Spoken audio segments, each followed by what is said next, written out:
Salut la team, aujourd'hui on teste les paires entrée de gamme, les paires les moins chères du marché, les paires à 50 €. Alors très souvent on vous disait que sur ces paires il n'y avait pas de technologie, et bien c'est vrai, mais concrètement au niveau des sensations, qu'est-ce que ça donne? Et bien on va voir ça. On commence avec la première paire et je vous avoue que dès que je l'ai vue j'étais totalement surpris, c'est la Mizuno Monarcida Neo. Et ce qui m'a le plus étonné dès que je l'ai sorti de la boîte, c'est que j'ai trouvé la paire très quali pour le prix. Après évidemment vu le prix on a un revêtement qui est en cuir synthétique, mais pour l'entretien c'est quand même bien plus pratique. Au niveau du toucher de balle c'est vraiment pas mal, je vous ai dit le revêtement est souple donc c'est très agréable de conduire le ballon. Et pour ce qui est du maintien, alors moi j'ai eu un petit souci de ce côté là, mais je pense que c'est plus un problème de taille, je pense que j'avais une taille en trop. On a une semelle de propreté qui est bien travaillée et qui contribue à ce maintien. Et après je pense que c'est une chaussure qui est destinée au pied large, moi j'ai un pied fin et j'avais un petit peu d'espace à l'avant du pied. Donc vraiment à ce prix là, cette Mizuno est à considérer.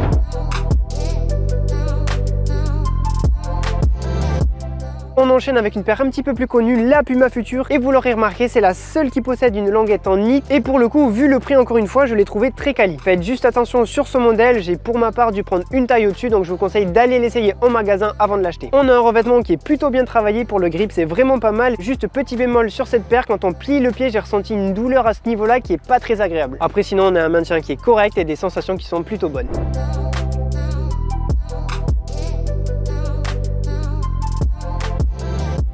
On enchaîne avec la Adidas X Crazy Fast. Alors là on sent bien qu'on est sur une paire à 50 €, la forme est pas très attirante. Le revêtement est assez rigide, cependant il reste quand même assez confortable, mais je pense qu'il faut quand même un temps d'adaptation et qu'après on a des sensations qui sont bien meilleures. Comme je vous ai dit, le revêtement est assez rigide et fit pas vraiment bien le pied. Par contre le point positif c'est qu'on a un très bon maintien. Au niveau des appuis sur le terrain ça ne bouge pas. Et petit détail sur les paires Adidas, la semelle est la même sur les trois modèles. À voir avec le temps au niveau des sensations sur cette X Crazy Fast, mais au premier abord on est un petit peu en dessous des autres paires.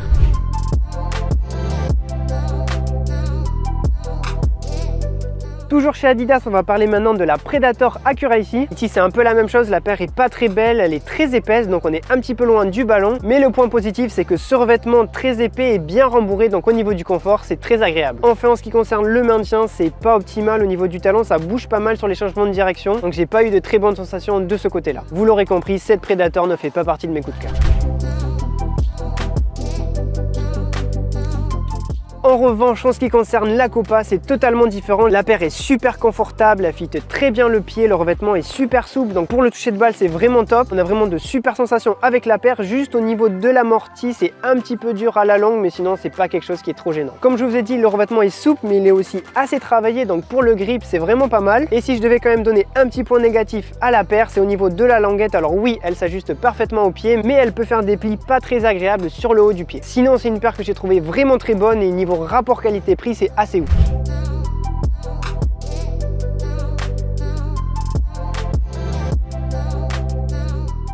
On termine avec Nike et là aussi c'est un de mes coups de cœur, la Tiempo. On a des sensations qui sont vraiment très proches de la Copa, un revêtement qui est très souple, qui s'ajuste très bien au pied, qui est assez fin. Au niveau de la forme, elle est vraiment pas mal, je trouve qu'elle fait bien plus travailler que les autres paires. Et franchement, je dois l'avouer, mais on a des sensations qui sont assez proches des paires bien plus chères sur le marché. Donc j'étais très surpris de ce côté-là, le maintien est très bon. Le toucher de balle également, il est naturel et je pense que c'est ma paire préférée des 7.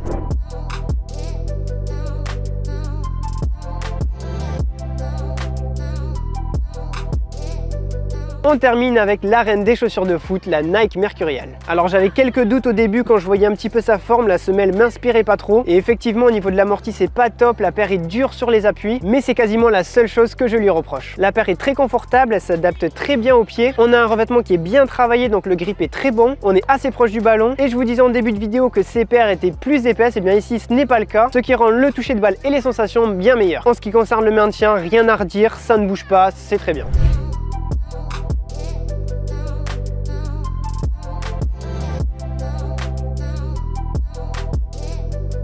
Voilà pour ces tests des paires les moins chères du marché et franchement quand je vois le niveau de performance de certaines, je suis assez impressionné. On a des sensations qui sont quand même bien meilleures de ce qui pouvait se faire dans le passé. Après si je devais en ressortir une, ce serait bien évidemment la Tiempo avec une petite mention spéciale pour la Copa. Ces paires vous pouvez les retrouver chez Intersport, on vous mettra tous les liens dans la description et en plus en ce moment il y a pas mal de promos donc vous pouvez les retrouver à des prix encore plus abordables. C'est la fin de cette vidéo, j'espère qu'elle vous a plu. N'hésitez pas à nous suivre sur tous nos réseaux X, Instagram, TikTok et en attendant je vous dis à la prochaine pour une nouvelle vidéo.